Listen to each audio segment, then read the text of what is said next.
Logan. I'm Matt, and welcome to Matt on LAX. I can't speak for every young athlete, but I do think it's many players' dream to win a championship. It's true, winning is fun and losing can be tough. While we all dream one day lifting the banner, holding the trophy, and basking in the glow of getting the win, I think it takes a lot of work, commitment, dedication, skill, and a touch of luck to be a champion. And a few know that better than today's guest. He's been to the title bout, and what mattered the most, CJ Costabile delivered, and has done so time and time again. CJ has had many moments in the winner's circle, as he won a championship at every level. A state title in high school, the NCAA with Duke, and then the pro game with the MLL with the Bayhawks, and then the PLL with the Chaos. There are few players in the history of the sport who can match his achievements on the field.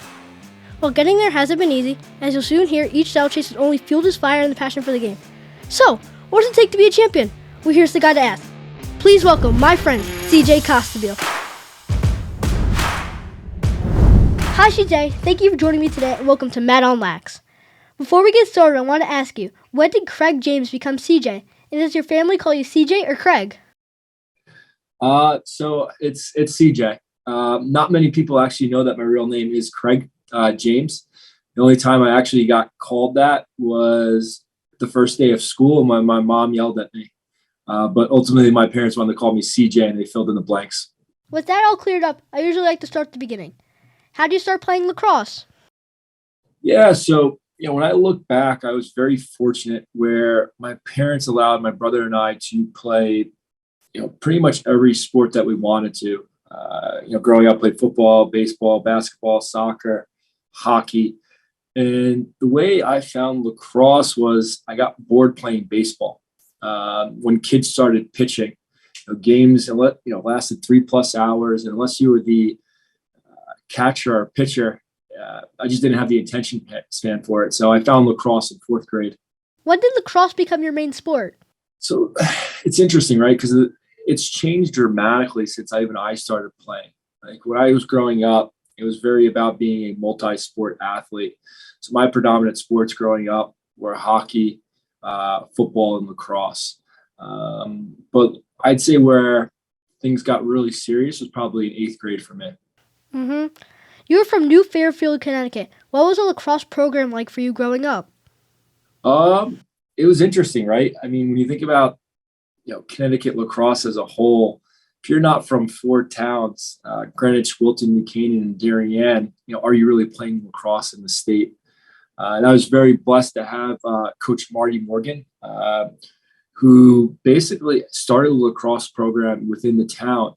And my group of friends were actually the first group of kids who basically went from the youth of the program to 3rd, 4th grade, and then all the way saw it through to high school, where we actually won a state championship there. But when I look at my town, it's very small. It's the 15,000. Each high school class is about 250 kids. Are the most famous athlete to come out of New Fairfield, Connecticut, would be Jennifer Rosati, who actually led UConn basketball to their first national championships in women's. Did you start playing as a midfielder, or were you always a midfielder?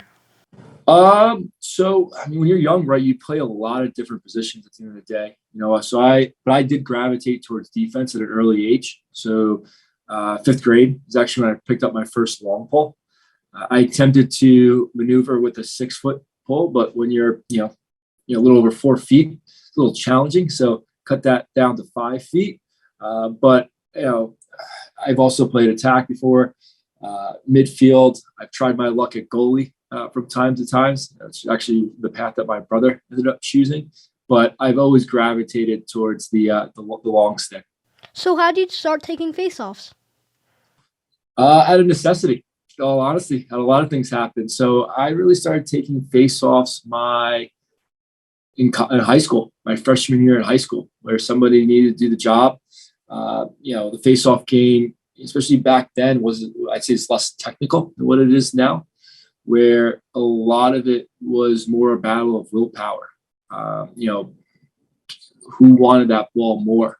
I started doing that in high school, and then I didn't expect to be taking them in college, to be perfectly honest with you, or the pro level from time to time. While at New Fairfield, you won a state title with the Rebels in 2008. What was that experience like?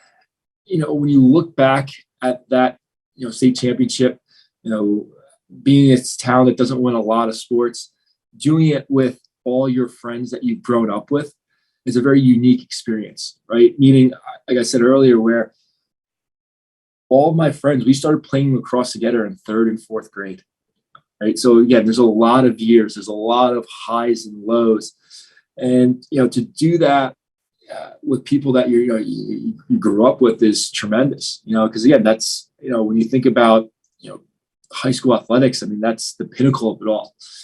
To do it with your best friends, to give a coach like Marty Morgan, who dedicates so much time to the town, to the kids. I mean, he was coaching 3 or 4 teams on top of the high school team for that. So to have that moment with him and allow all this hard work pay off, those are the memories that you're always going to have. From New Fairfield, you were off to play at Duke. Tell us about the experience going from high school to a program like Duke. It's a lot, right? I went from playing at New Fairfield High School, which, when I look at back, I mean, the talent was okay. It helped me develop as a player, because if you weren't throwing perfect passes to people, like in the box, what the likelihood of getting caught was 50-50, so to speak. It's interesting for me where my class, or my I guess avenue to attend Duke University was really driven through these summer programs, which obviously now dominate the sport of lacrosse, right? Playing for club teams, if you will. And when I look at Duke, right, I mean, for me, sport of lacrosse was I always had a chip on my shoulder. I always wanted to prove that I could play, that I could compete with the best. And that's something that Duke offered me, and why I got very excited to go to Duke University. The fact that everybody there is an All-American, All-State, All-County, what have you will, and you get to compete not only with your teammates being the best, but when you think about ACC lacrosse, playing Virginia, UNC, Maryland at the time, there was no higher level of playing the game in the ACC. What was it like to play for Coach Stanowski? It was awesome. I mean, you think about at that level, right? All coaches know X's and O's at the end of the day. But the brilliance of Coach Dino is that his ability to develop and understand the journey when it comes to building a championship team. I was very blessed to be part of teams where we went to, so my college career, 4 Final Fours, 2 ACC championships, and a national championship. And every journey was different. There's highs and lows along the way. And it's always funny because, at Duke, we would always start very bad, where we'd lose a couple of games that we probably shouldn't have. Coach Dino would have us buy into the system and trust him to put us in the right place. And we usually went on, runs, we maybe potentially lose one game, towards the tail end of the career. But like I said, we were able to make it to 4 Final Fours. And most guys can't say that, that's for sure. In 2010, your legendary overtime goal against Notre Dame brought home Duke's first NCAA title. At that time, you were a sophomore. How did that moment in that season affect you as a player?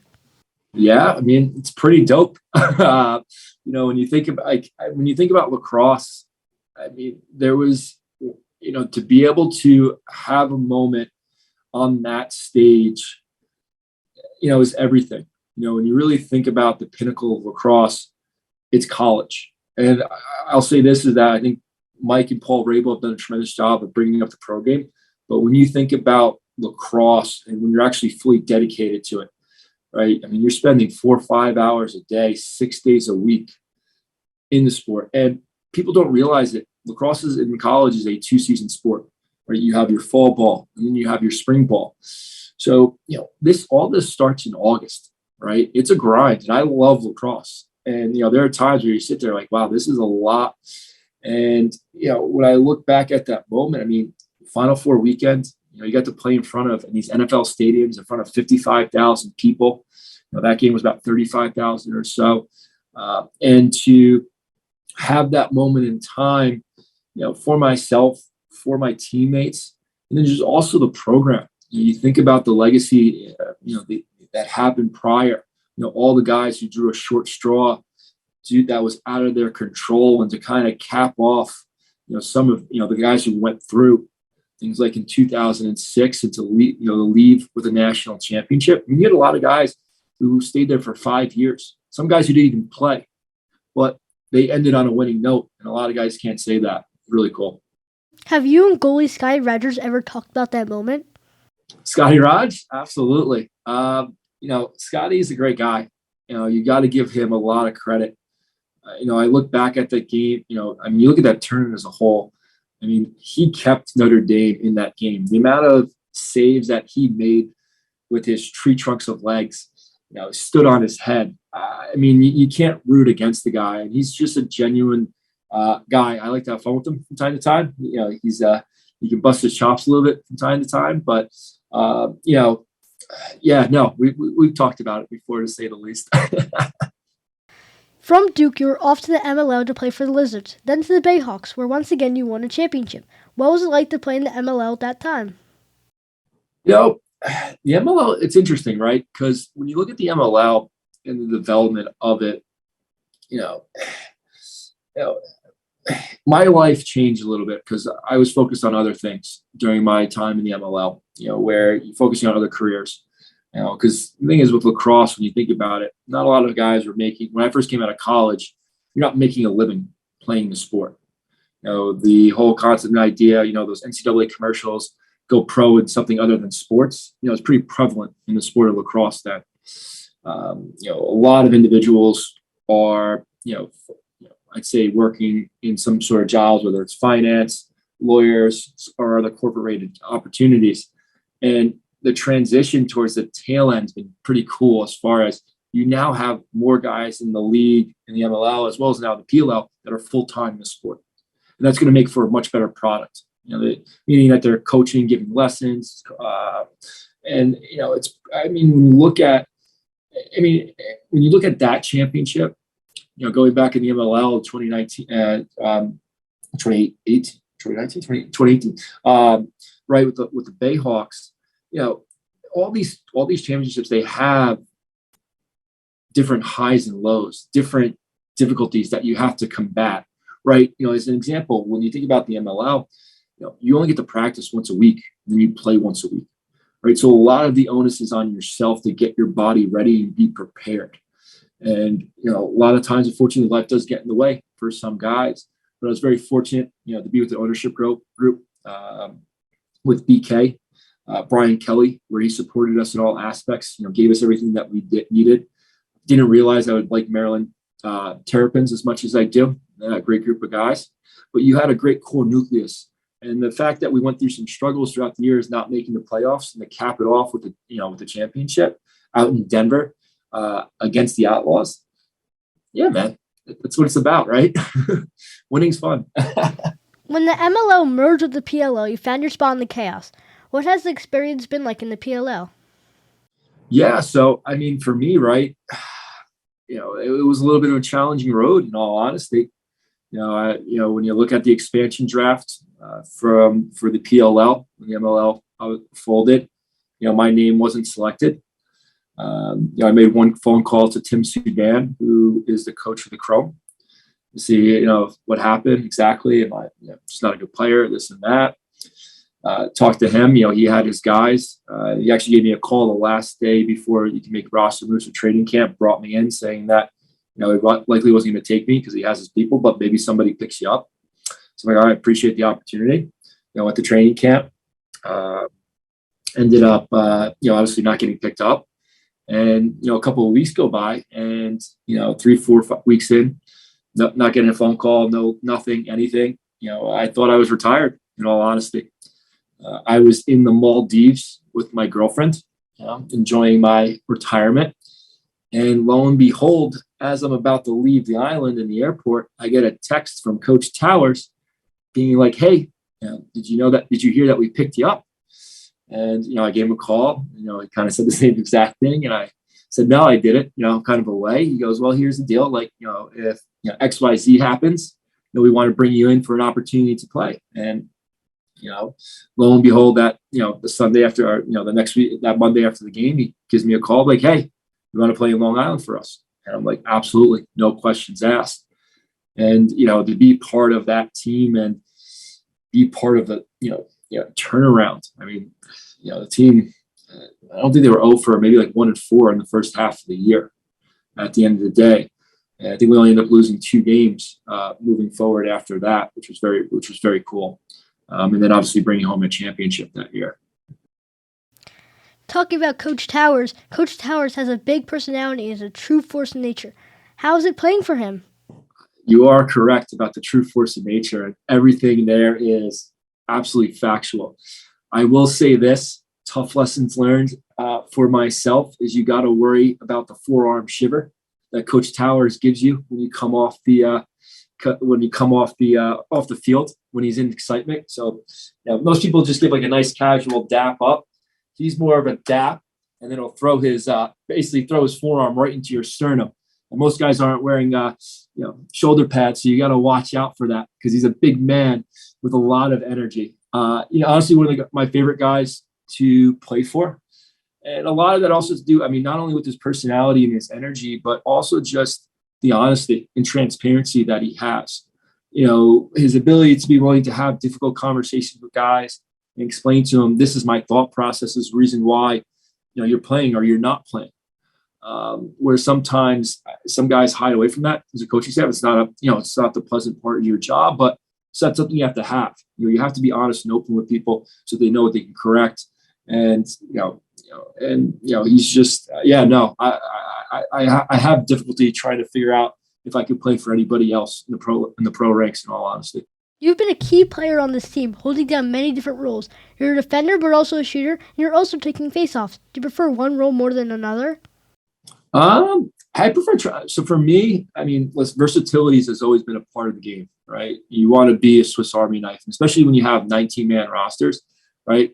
If you can do multiple roles, the chances of you making a roster spot are much greater. For me, I've always enjoyed the transition aspect of it, in between the lines. So meaning, picking up, gritty ground balls in the middle of the field and then turning that into something positive on the offensive side, whether getting assists or scoring your goal. Like that's what gets people excited at the end of the day for lacrosse games. People like transition, right? They like gritty plays. Want somebody who's going to be selling out for that ground ball. That's kind of the most fun aspect of it. You look at the position, being a long stick midi, I feel like it's the best of both worlds where, you get to beat somebody up with a 6-foot metal pipe and, you get to go run down and score it in their face. So. There's been an evolution in the faceoffs over the years due to the rule changes and different training styles, like knee down to standing neutral grip. Has this changed how you view the position? For me, no. What I realized, though, is you have more head cases and guys who are specialists in the field. It's a very interesting position, right? Where I always used to think the goalies were the craziest people in the world. I think the face-off guys are a little bit more off, so to speak. Now, it's a position that has, you think about the face-off position, right? There's just so many eyes on it. It's very obvious what, at the end of the day, right? Face-off games 3-on-3, but what people really look at is the battle between guys in the middle, 1-on-1. It's a lot of eyes, a lot of pressure, on that position to be successful. And then you have dominant guy, and then when you have someone who's dominant, that's a huge advantage, right? Because at the end of the day, what we used to always talk about, especially at schools and college, is win the ground ball war, right? Face-off is a disguised ground ball at the end of the day. For me, it hasn't changed too much of what I do, in all honesty, but the pro game, obviously, because that pro game still has the knee down. For me, when I was a face-off guy, knee down wasn't a thing. The type of moves that are usable has changed, right? A lot of things now are more plunger related, where I used to be a big jammer back in the day. So where you basically, you think about the face-off game back, it was more, you had 3 moves, right? You had clamp, you jump, and then you had the rake, right? So that was kind of like the rock, paper, scissors, shoe game that would go on. But the way now it's stick development designed specifically for that position, plunging in some capacities usually tends to be the best maneuver for it. And again, when you think about low man winning the battle, being on a knee is very helpful at the end of the day. So, I always was a stand-up person. I was never a motorcycle grip person. I was regular. So, a lot of these rules the pro game hasn't implemented a lot of these new rule changes, right? But when you think about the rules that are being implemented, the idea here is to have less tie-ups, right? They want to get the ball out as soon as possible. So for me, I'm all about that. Because the grand thing, like when I look back at my collegiate, face-off record, it's okay. But what they don't show in the stats, because when you think about face-offs, right, they count once you get possession of the ball as a win. I would consider, and what we did at Duke consider, is that that's not the case. You need to get the ball into your offensive end for actually be possession. So you want to be above 50% on those initial, but the idea is to get yourself up to 65% by having turnovers within the middle of the field. So for me, being a long ball, where you also get to go these guys who all they do is train on faceoffs and their hand speed, but may not work on ground balls, to be able to go out there and basically whack them up and give them pressure that they're able to experience, it's a nice little advantage. And that's why I think I get thrown out there from time to time. And once again last year, you won a PLL championship. How does it feel to have won at every level of the game? High school, college, MLL, and PLL. Has one been more meaningful to you? That's a very interesting question, right? Because all of them have unique circumstances that are to them. College, I'd say, sticks out the most just because of how much time that you have to dedicate to it. And when you think about, that 40-plus man roster, the guys that you're with, you're doing everything with them from, living, eating, going to class, going out, going to the weight room, training room, practicing. Like, there's just so much that goes into it. But, I look at like the PLL championship last year, it's such vindication. I went from a guy who went undrafted to, guy who thought he was retired to playing for the best outdoor professional team in the world. Perseverance. I've been very blessed and very fortunate to accomplish so much on, as, in team wise, as well as an individual. And, to sit there and say that, what have you done for me lately? Doesn't really matter anymore. And then to be able to be vindicated by able to be at the top of the mountain again. It's, awesome. In 2022, you once found yourself again in the championship game. Although KS didn't retain the title, what was the experience like going into the playoffs? Oh man, I wish we had a better segue, man. This would have been a nice W if we had that one. The thing is this, this is the beauty of sports at the end of the day. When I look back on this season, to sit here and to be very honest with you, I was very surprised that we were able to make it as far as we did. I look back in, the regular season, I didn't see any catalyst for us to take over. The year before, the team had this swagger and arrogance, right? There's a very thin line between that and being cocky, right? At the end of the day. And you could see stuff building and being put together. Where at the end of the season, we kind of puttered on into the postseason. But the focus that we brought in those first two games and that swagger and arrogance that I saw that we had from the year before, really carried itself. I look at, the final result, a couple different plays, myself, shot that got saved. If we had a couple less turnovers here and there, we helped Max Adler on the faceoff a little bit more from the wings and got a couple of ground balls, it could be a completely different ball game. But, that's the beauty of sports. There's winners and losers. And, how do you respond from that? How do you respond from that adversity? From, the guys that I moved to the locker room, guys have already moved on. We're ready for 2023 to take back the crown. Yeah. Have you ever considered playing the box game? I've been thinking about it more and more. So I actually, out of college, I played it for a couple of years in Philadelphia. It's so different. It's funny because you see so many players make the transition from indoor to outdoor, but the transition from outdoor to indoor is so much more difficult, especially for Americans on the offensive side coming out the front door. The skill set that's required, the windows that you're taught to throw into are very different. Now, you also have this understanding that, when you shoot the ball, your target actually may not be visible. You have to think about it from the sense that your stick has eyes that you don't. So meaning, like, if you're looking like right here, your stick's looking over here. So it's a different angle. But indoors, so much fun when you really like, when you play on the defensive side, anything that comes across your face, you can cross check at will. The crowds are fantastic. I mean, I had the pleasure of playing, at the ACC Center where the Toronto Maple Leafs play in the Raptors. You're getting 16, 17,000 people there. You go to where the Buffalo Bandits play, the Niagara Center, right? You get up there as well. My favorite place I ever got to play indoor was the Pepsi set, where the Mammoth play. And I mean, that place was rocking, 18,000 people. And like, when you think about it, when you're indoors, the sound gets trapped. So the energy and atmosphere in those arenas are electric.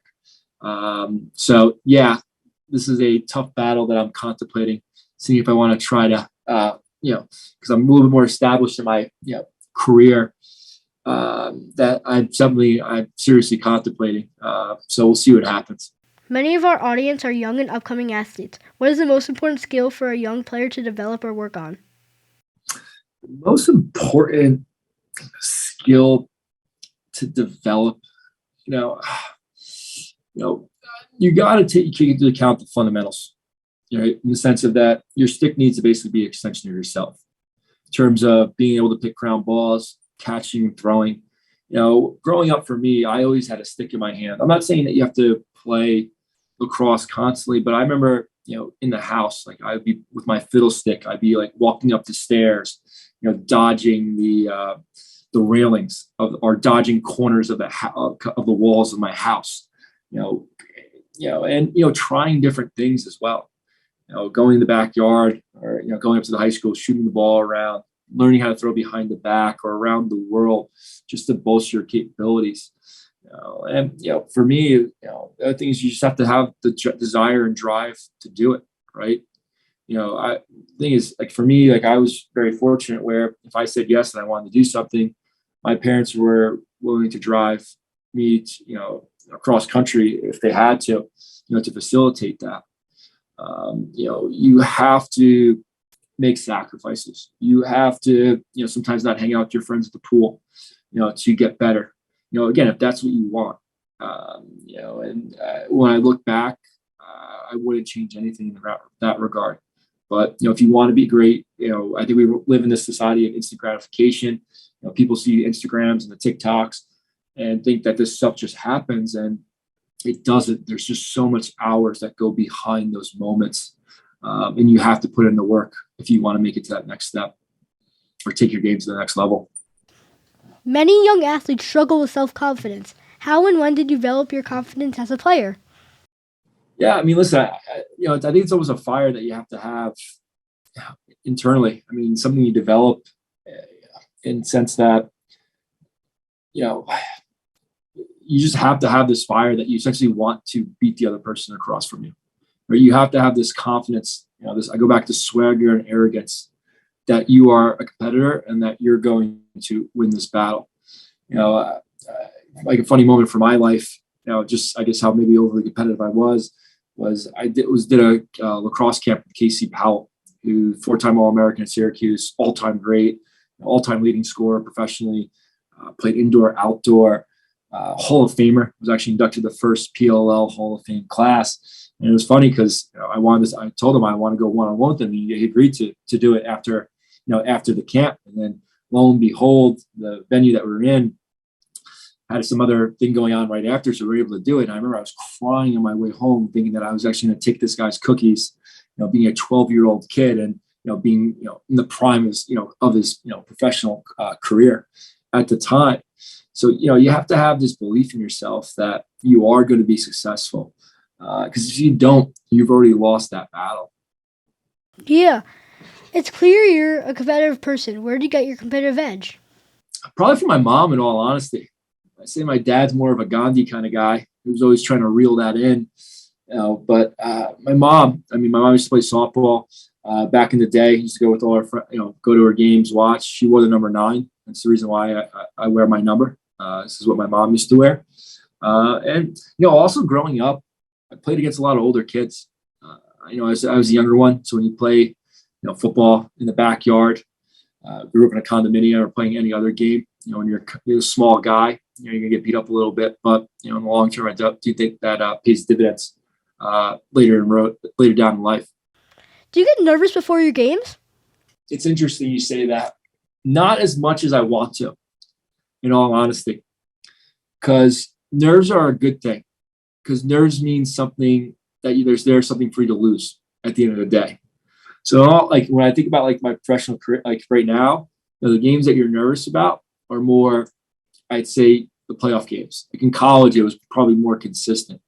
But if you're not nervous, that means it doesn't really matter to you. But the thing is how do you control those nerves? Does that make you excited? Like for me, like I love when things are down, when the chips are down, your back's against the wall. How do you respond? Right? Meaning if you're down, you're down a goal, all right, I'm taking the face off. All right, I'm going to do everything in my power to win this ball. All right, we're in overtime. We need to get this ball. I'm going to do that's the onus that you want to take on.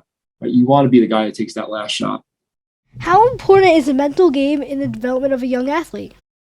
Oh, it's huge, right? I mean, you look at how many players who don't make it because of their inability to control the mental aspects of the game. A big element to the mental part of it is just being prepared, right? So how do you do that, right? You do that by practicing a lot, understanding what you're capable of, what you're not, analyzing film of your opponent.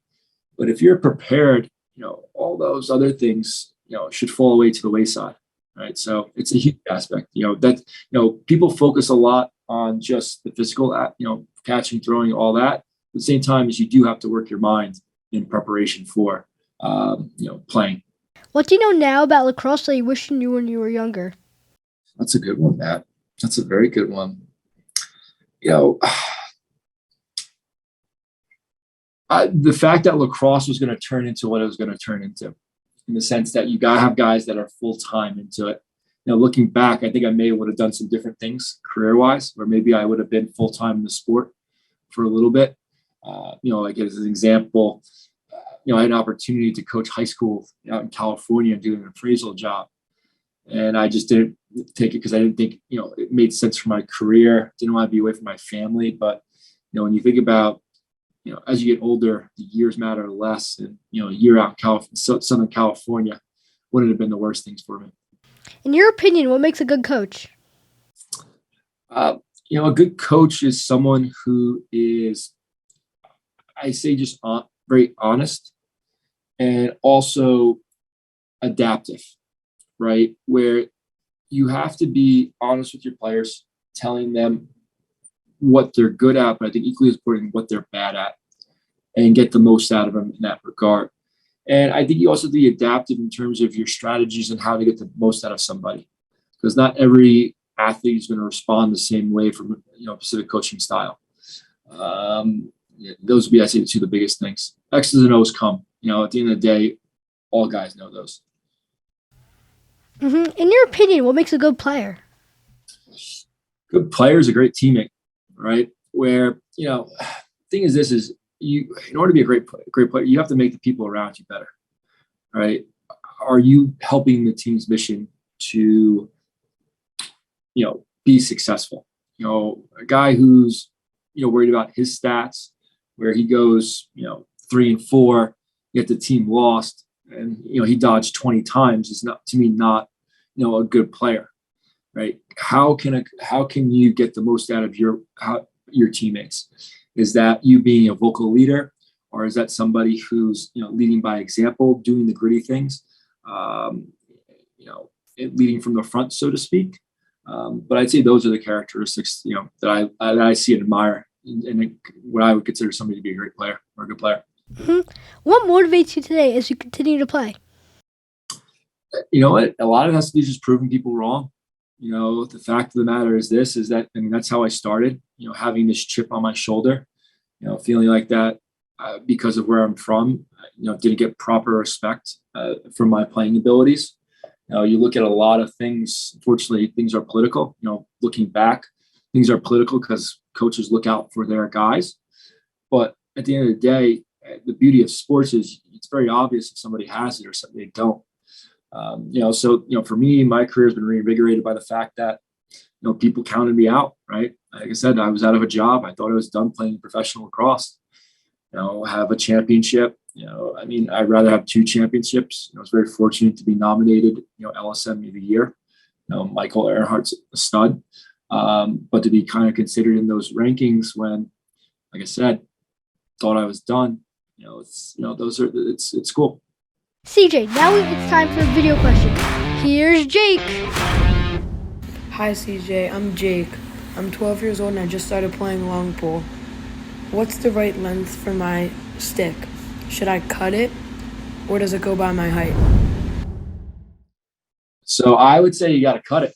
Yeah. Listen, at 12 years old, you're probably sub 6 feet, right? So 12 years old, what grade does that put people in nowadays? 7th grade?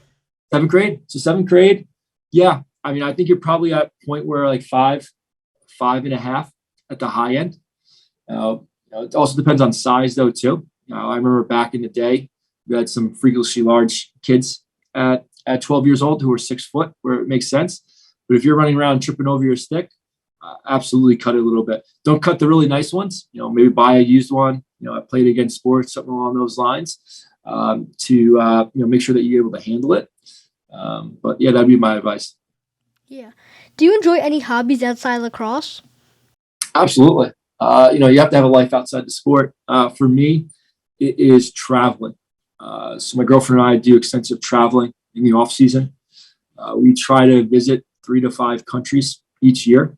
So we've been dating now for about 3 years. So we've done about 12, 15, 14 countries. I've done about 35 countries on my own. Wow.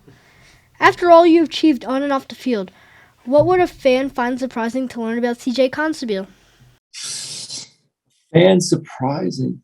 I don't know. I try to be open and transparent in all honesty. What are people surprised of? Oof. I got nothing on this one, Matt. In all honesty, that's a stumper. It usually doesn't happen for me, though. I'll say that.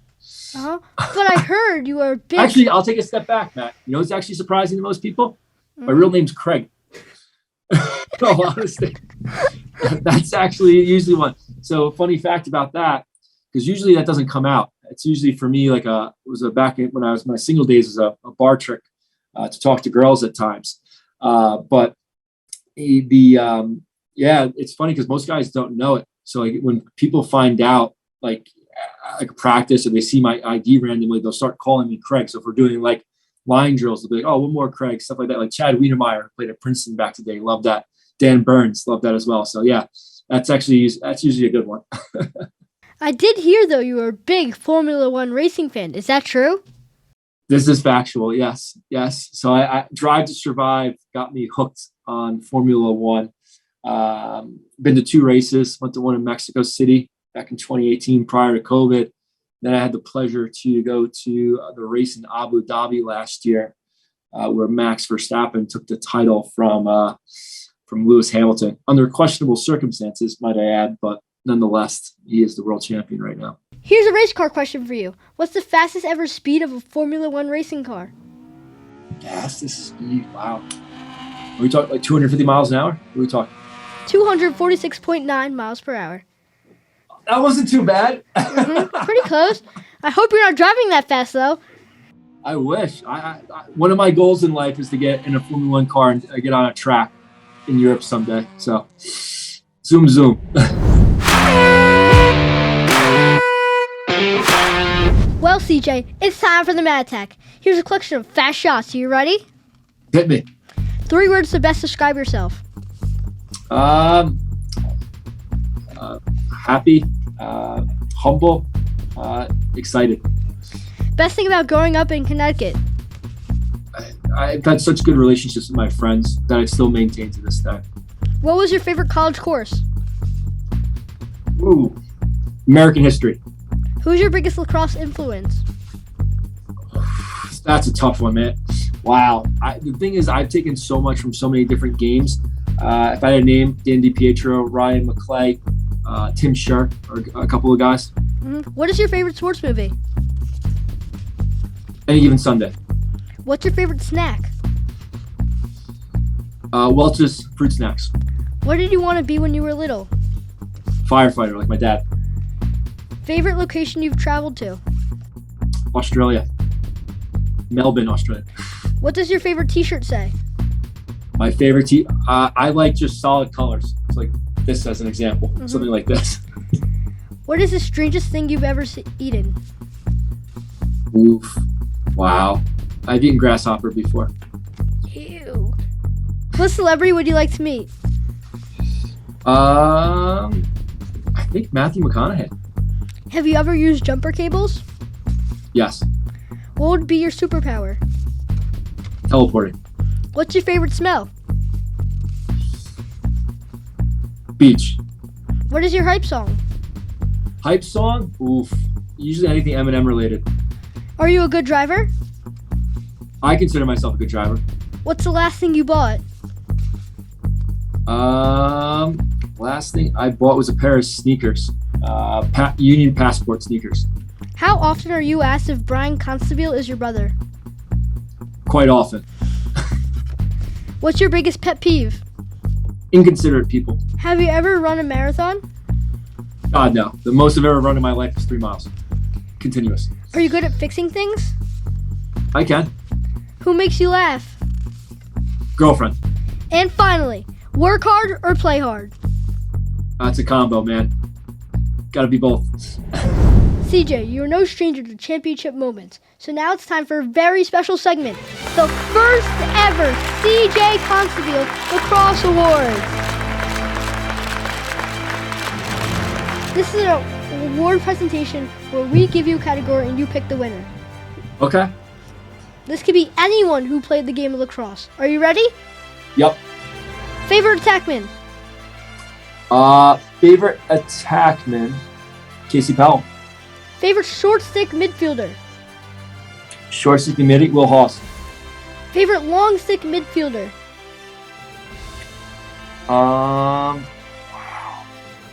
Brody Merrill. Who am I kidding? Favorite defenseman? Rob Dorr. Favorite goalie? Sal Acasio. Favorite face-off specialist? Jamie Hanford. Favorite player to travel with? Jared Newman. Funniest teammate? Jerry Raganese. Best team spirit? Mark Glick. Cassini. Most competitive teammate? Blaze Reardon. Teammate who is the most fun? Blaze Reardon. Best locker room teammate? Mark Lucini. Actually, no, Austin Cowder. I take that back. Cowder. By far. Favorite field or stadium to play in? Pepsi Center. Colorado Mammoth Stadium. Best style? Jared Newman. They call him the top G for a reason.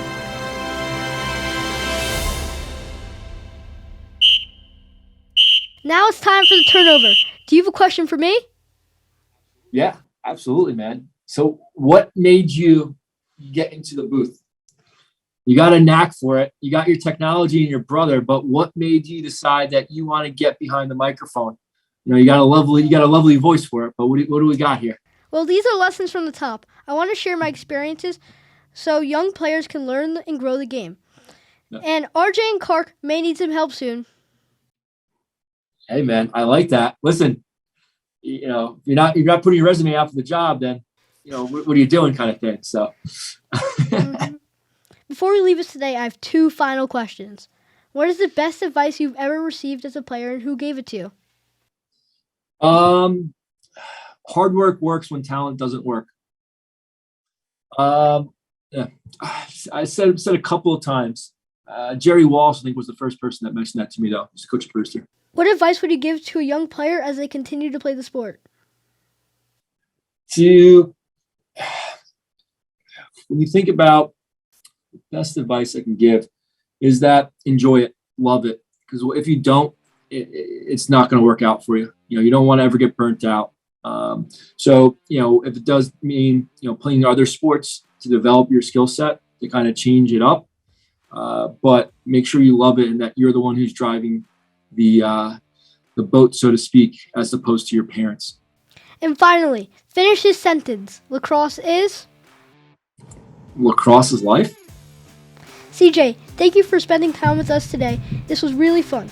I really appreciate you sharing your experience and the love of the game with me and our audience. I look forward to seeing you back on the field, and I hope you'll join me again. Absolutely, Matt. Appreciate the time, Matt. Awesome. Thank you. Bye, CJ. See you soon.